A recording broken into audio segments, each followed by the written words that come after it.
Hello and welcome back to the channel. Today I will be giving some remanufactured ammunition a try. Stick around.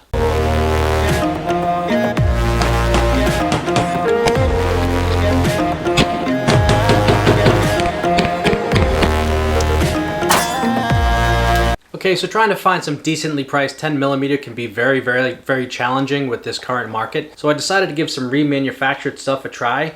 Freedom Munitions has this LAX ammunition on sale on their site for 20 bucks. If it's available, you can find it over on sites like AmmoSeek for like $22.95 for a box of 50, which is a lot lower than manufactured new ammunition. These people claim that it is like new manufactured. The powder, the bullet, and the primer are new, and the case, which is, and these ones here are the extreme case, which a lot of reloaders say is a little bit easier to work with than regular brass cases. And the bullet is a round nose, flat tip extreme bullet, which is very interesting. The process which goes into making those bullets, check their website out. And at this price point, it may make you 9mm guys want to switch over.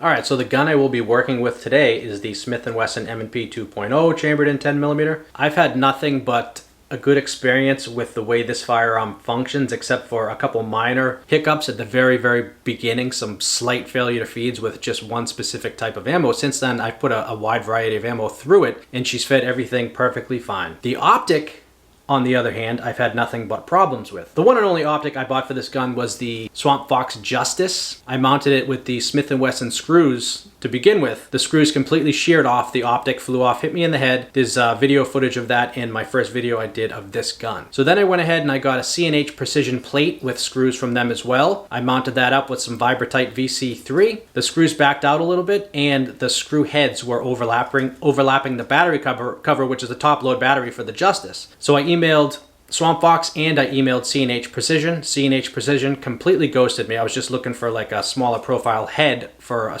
same pitch thread and all that crap for them to send me just another set of screws that had a lower profile head on it. Swamp Fox, I asked them to direct me to another set of screws as well that would work well with the Justice on top of this firearm. Swamp Fox did reply to me and they said that the C&H Precision screws were perfectly fine, that they were overlapping the battery cover. It should not affect the way that the Optic operates at all, which kind of took me back a bit, because doesn't that defeat the whole purpose of a top load battery cover if your screw heads are overlapping it? I took it as Swamp Fox did not want to direct me to a proper set of screws because there probably is a little bit of liability with this Optic mounting system in this gun to this point. I did dig through my original packaging from my Swamp Fox Optic, did find a set of Swamp Fox screws that did fit. I remounted the Optic again using blue Loctite down to 15 inch-pounds, and the Optic did fly off again this past weekend and hit me in the head. Again, isn't that the definition of insanity, is doing things over and over and expecting a different result? So this gun will be strictly an iron sight gun from now on. I am going to order a lower profile set of sights for it because these suppressor height sights are not really ideal for a great sight picture in my opinion. I'll probably order a set of night sights for it. But for today, we will be working with the suppressor height sights. We'll see you at the range.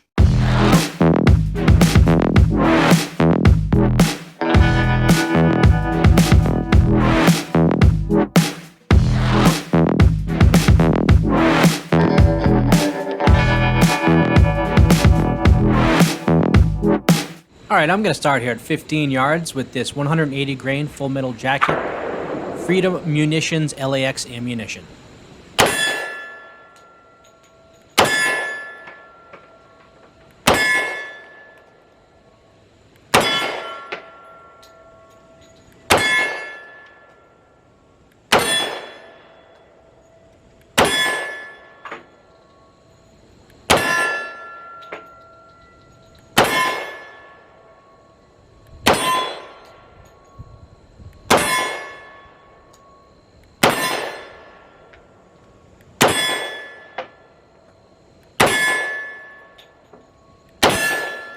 They must have been giving away donuts at the range today because there were a bunch of law enforcement officers actually on the range right next to the one I was working on, so I decided to do this as a voiceover. 15 yards again.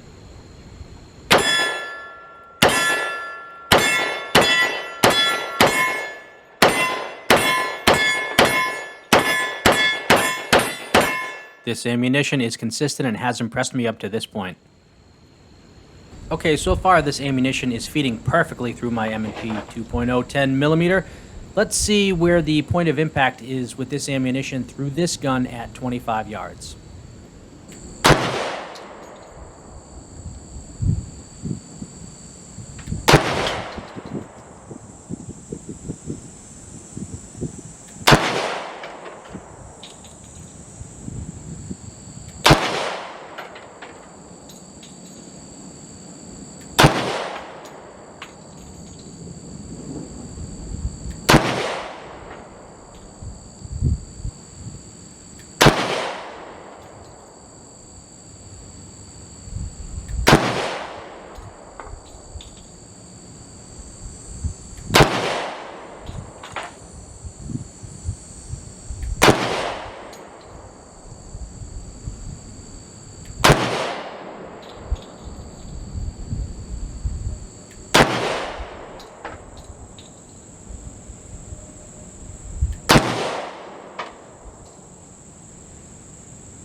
Not great to begin with, but once I realized where she was hitting, I aimed for that top right square and I got some really good hits. Unfortunately, the wind started blowing the target around, so although you do get a good look at it where I was hitting overall, you don't get to see the impacts as they happen.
Alright, now that we've figured out where she's hitting, I was really happy with that second group at 25 yards. Let's move on to some scientific shit, some energy tests with some bottles full of water.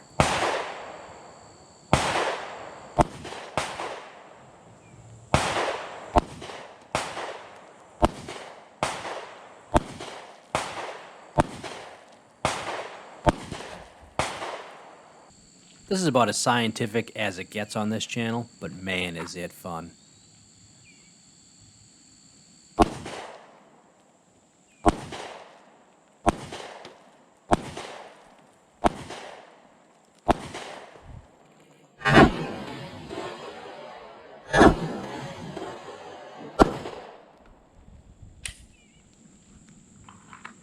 Alright, moving back to point of impact with this ammunition through this firearm, these are going to be 10-yard shots at an 8-inch circle.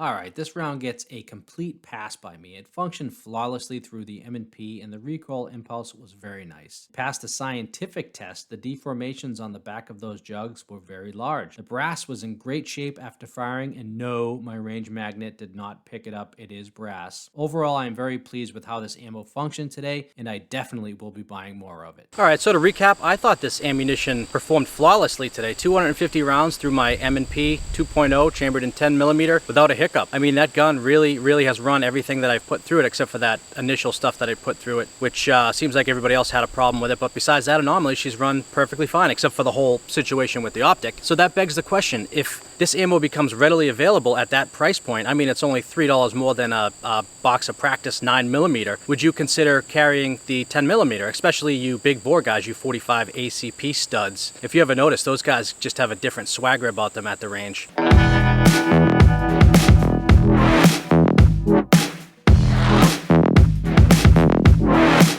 Would you consider switching to the 10mm, which is a more powerful round, if it was more readily available and at that price point? Something to think about, right? Especially if you're carrying that in the woods, I would definitely switch over to the 10mm. That being said, thanks for watching. Make sure you subscribe to the channel, hit that notification bell so you get notified of all my new content. Smash that like, and feel free to leave me a comment. Until next time, this is the Gun Toting Pacifist. Stay active, stay alert, and stay armed.